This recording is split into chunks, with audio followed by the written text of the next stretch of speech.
Well, I'm gonna start off by telling you this has to do with cap and trade, and my senator has responded to me. Let me read a little bit to you. Dear Mr. Null, many Wisconsin constituents have written to express their views on legislation aiming to curb global warming.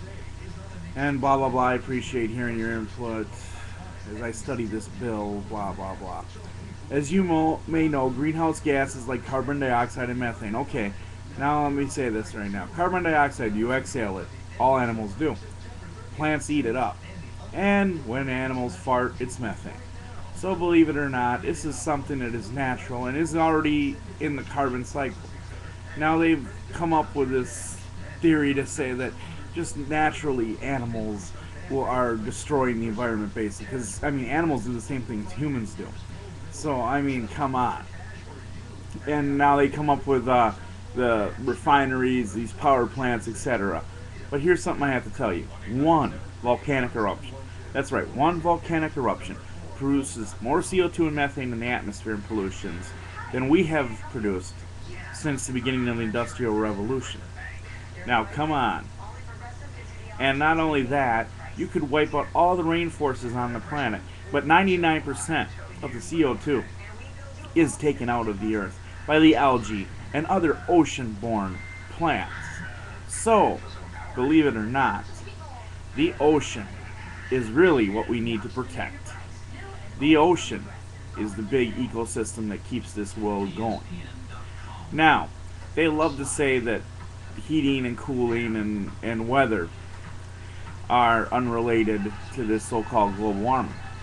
I agree that weather is not, a climate change issue. But we can't even predict the weather very well in the next 3 days. If you can predict that, then you know for a fact you can start predicting global warming. They can't even do that. See, until you can accurately predict it and not still have your job at like 50% chance of showers or not showers, then how can you predict the next 10 years? There's been a slight dip in the global temperatures. But my real problem is, as I said, it'll be outsourced to other countries. Now, outsourcing pollution to other countries is not going to necessarily help the environment, even if this global warming is true. Now, if you outsource the pollution, it just means that businesses and other companies are going overseas. But when I'm looking at this bill, he talks about the carbon credits. That's right, carbon credits, purchasing the right to pollute, selling the right to pollute if you do not produce much pollution. So really what it looks like is the government is trying to create an artificial business model. Something that they can come up with more revenue, and the businesses can come up with more revenue and help stimulate the bottom line. Now if you look at this, it won't make more jobs. It means more money in the pockets of the rich and wealthy, namely Al Gore and other congresspeople who have positioned themselves to make a profit. Now, I hate to have a big old rant, but believe it or not, I am just fed up with them saying that they're looking out for the environment when you know, follow the money. They really are not about saving the environment. They want control. That's right, regulation, reducing, being able to hold back your production and how much you have right to pollute. It's like when Hillary Clinton went to India and said, don't make the same mistakes we have.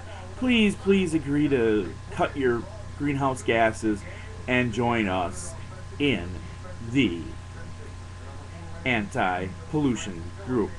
But India just laughed and said, and basically, if you want to slit your own throat in this bad economic time by passing a bill that limits your industrial production and jobs, then go ahead.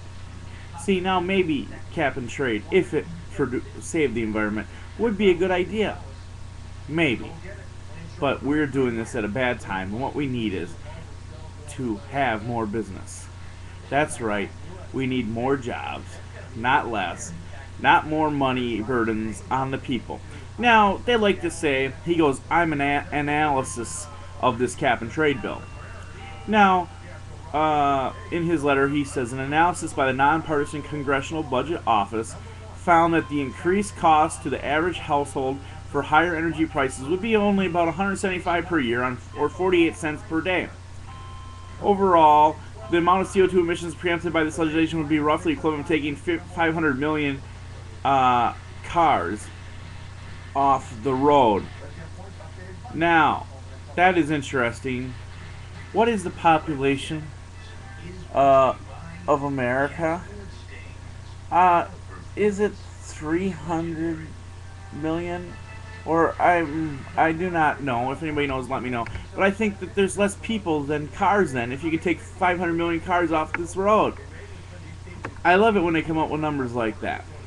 Now, you look at this, and I'm sorry. They say that, okay, well, we're not going to hurt your farmers. And this is all great. This is all for the good of the environment. It's less than this or less than that and hurting you. Well, come on. Do your bit to help the environment. That's what they're trying to do, to shake this thing to increase your taxes and their income. They aren't trying to help the environment. Farmers do all kinds of things for the environment. I know that when I worked in a cheese factory, we had the special things where instead of going right down the drain we'd collect stuff and we'd spread it and use it for fertilizer. We come up with all kinds of options, and farmers are really good. They know they don't want to wreck the ground. They want to be able to keep on making a business. It's about money. Farmers, if anything, are the most ecologically friendly of jobs. Now, he also says that he's going to make sure that we don't get hurt. And if he does vote for this bill, he's going to make sure it doesn't hurt Midwest people and Wisconsin industries are not severely impacted. Well, I'm going to tell you this right now. There's little things in this bill that are set up where, oh, my group ain't going to get hurt, or my group ain't going to get hurt, etc., etc. So basically, the bill is impotent. It has so many little addendums and other things that make it flawed. If it really was about stopping pollution, it would not have these options in it. It is more about doing something for their lobbyist group so that they can say that they have done a good job. Now, I hope that you have borne with me this far. But, of course, I am angry.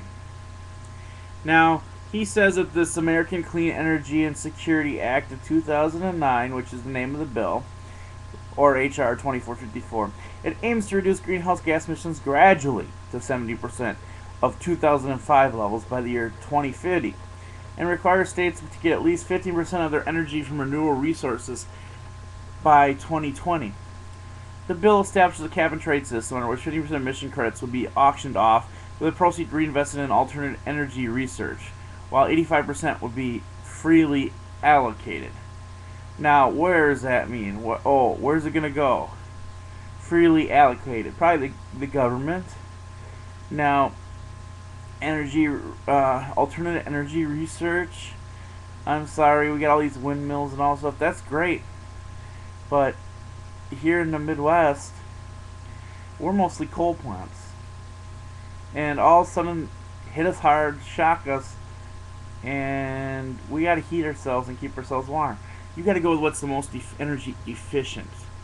Now, it costs so much to use this energy. Now, if you eliminate that, and what you're doing basically is increasing the normal costs of regular energy to try to get people to buy the alternative energy. Come on.